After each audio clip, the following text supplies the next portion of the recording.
Hello, class. Uh, I am Dixie-Anna Flowers, and I have really enjoyed having this class with you all. Today, I'll be presenting my research proposal on mental health issues and social media. Social media has become a commonplace application in everyday life. It is normal for us just to sit in a waiting area and see others scrolling on their phones.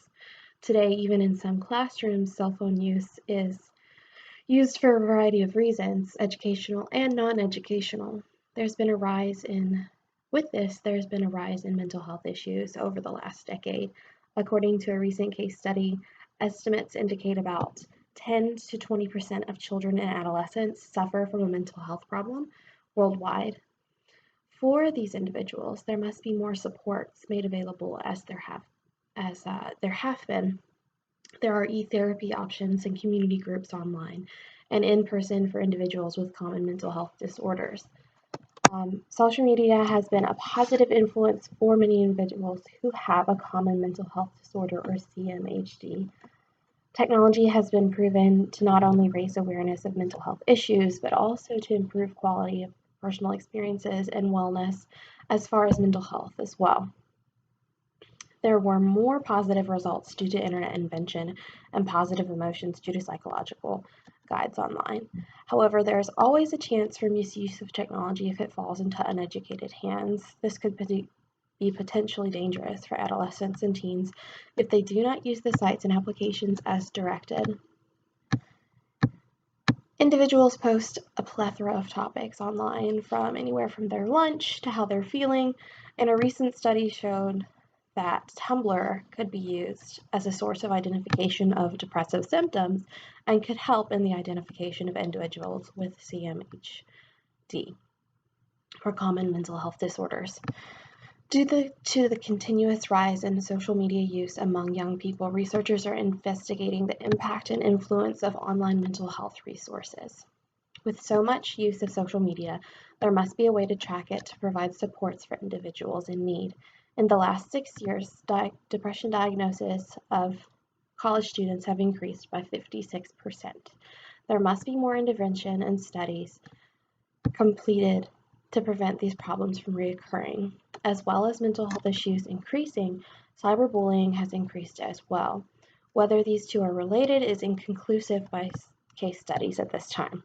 In this study, there will be a survey to analyze cyberbullying and its possible relationship with depressive symptoms and CMHDs. Research questions.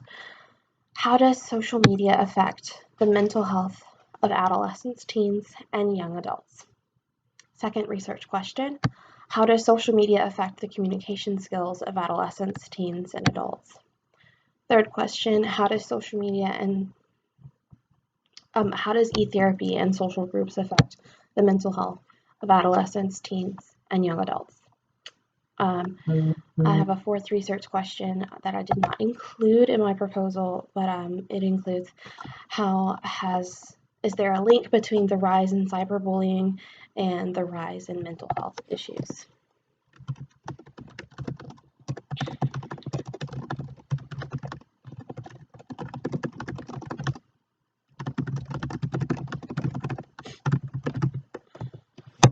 Moving on to my methodology, I'm using the social media engagement theory in order to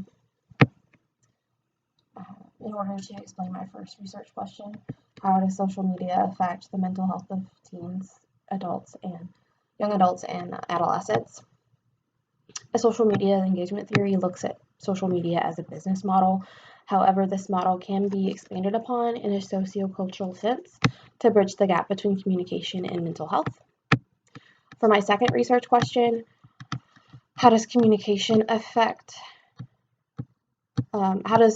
media affect communication skills of adolescents, teens, and young adults?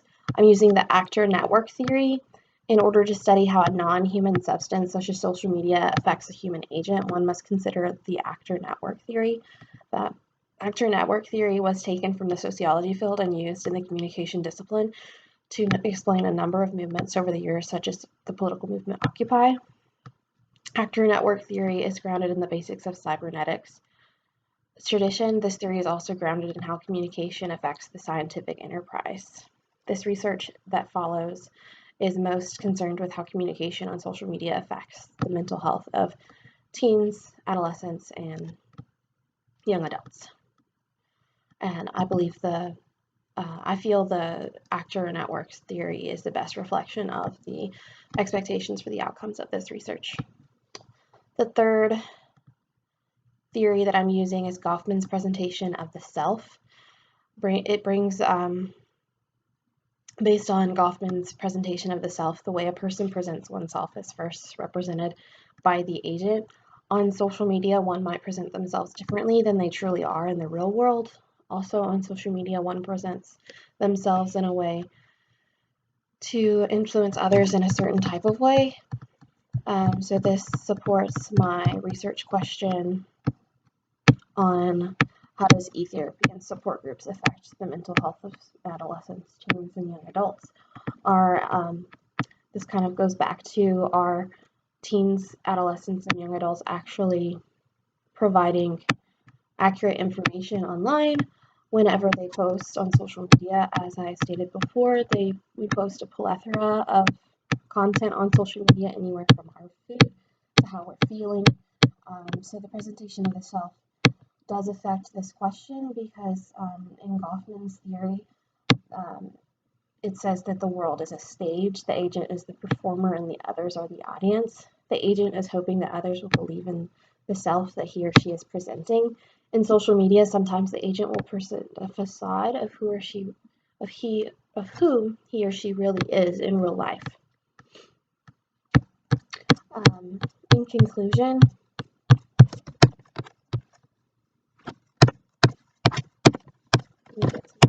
my apologies. In conclusion, this study is designed to better understand how social media affects the mental health of adolescents, teens, and young adults. The researcher will participate in multiple surveys, interviews, and data analysis. Following the data analysis, a dissertation report will be typed, and this report will be submitted to interested parties for review. And those are my plans for my dissertation proposal. Thank you so much for watching, and I hope you have a great rest of your day.